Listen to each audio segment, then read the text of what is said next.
Helck is a gag-turned action fantasy shonen manga that shits on a lot of others in terms of character writing. It doesn't have the greatest story, or art even, but it does have a funny bird.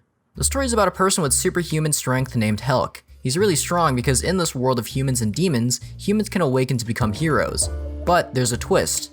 Instead of fighting for humanity, it turns out Helck is self-specious? I don't know. Basically, he doesn't like humans and wants to destroy them. So he enrolls into a competition within the demon world in order to become the next demon king. Red Vamiria, one of the 4 heavenly kings who's overseeing this competition, sees this and starts acting like a tsundere. She doesn't trust Helck and wants to investigate him. So for the final challenge, Vamiria poorly disguises herself to overlook the contestants as they take back a castle from the humans. A lot of shit happens, a random portal's underground, Vamiria and Helck get sucked in like a vacuum, and now they're in the middle of nowhere and have to find their way back to the land of demons. And this already sounds cliche, right?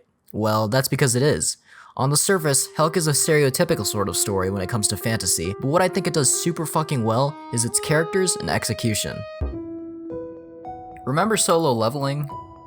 In case you don't know, it's kind of this small, really niche series that never really got any attention. Wrong! That's a lie. Solo Leveling is a very popular power fantasy that, in my little opinion, is not really that new or exciting. There's been numerous mangas, manhwas, and doujins like Solo Leveling, which have already been done in the past. So then why is this series so big? How come every time a new chapter comes out, manga sites are flooded with readers from all over the world eating this shit up?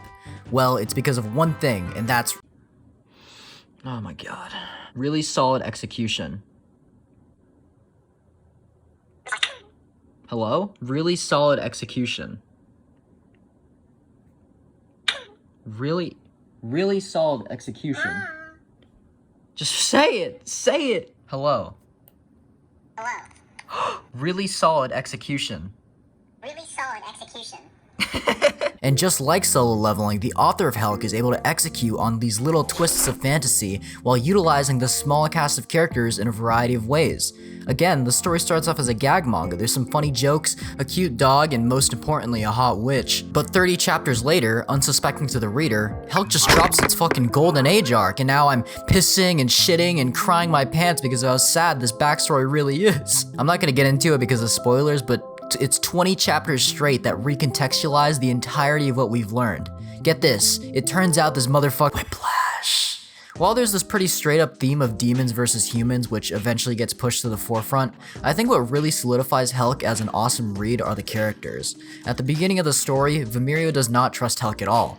In this world, humans and demons have hated each other for as long as history can tell. So, when Helck starts treating Vamiria as just a normal ass person, her brain is thrown out of loop. She's suspicious of Helck for acting so nice, and is unable to pinpoint a motive until the Golden Age arc. Even before that though, as we see the story progress, she starts to warm up to him. She loses her tsundere personality, and I think that in turn makes us, the readers, warm up to these characters as well. Vamiria still doesn't know why Helck wants to destroy the humans, but she's able to push past prejudice and see that he's a good person. Kinda like how the reader is able to push past the stereotypical fantasy setting and see the characters for what they really are. It's fucking awesome and super deep, bro. Especially with how cute the manga is, there's so much fluff and...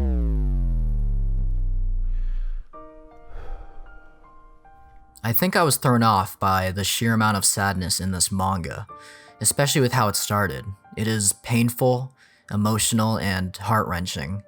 Something about Helck just hits different.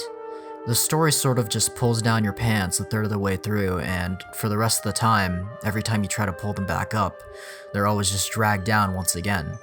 Kind of a dumb analogy, I know, but at the beginning, I genuinely did not understand Helck and Vamiria.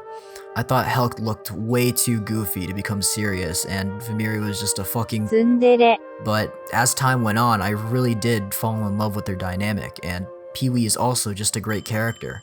I know he doesn't look like it, but trust me on this one. It's the simplicity of Helck, you know, the cartoony art, the gag beginning. It's these aspects of the way Helck is presented that work in its favor. For example, this, which is just a simple white background accompanied by 2 main characters in frame. Sure, it's more carried by writing, but this sort of dramatic composition never fails to make me tear up. The emotion in this manga is heavily conveyed through lighting, blacks, whites, grays, and it's ever more apparent when the art does become more detailed. I'm not gonna go out of my way to find this quote, but you know JoJo, right? Yeah, Araki has a book where he talks about his experience as a mangaka, and he states that making your art more detailed during the important moments is a juxtaposition that makes it more impactful. I've included a book quote in my video, so now I'm smarter and a better person. It's clear though that the author of Helck knows how to make use of this medium to bring out strong emotions. And like I mentioned earlier in the video, the switch up from gag to shonen also catches you off guard. It's a smooth transition, but once it happens, you're like, wait, what? Oh my, turn that off! It subverts your expectations. I know, I said the words, now come.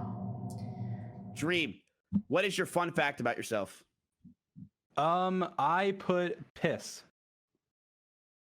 And while I've just been focusing on the heartwarming relationship between these two, it's not just them. Helck has a really fun and dynamic supporting cast.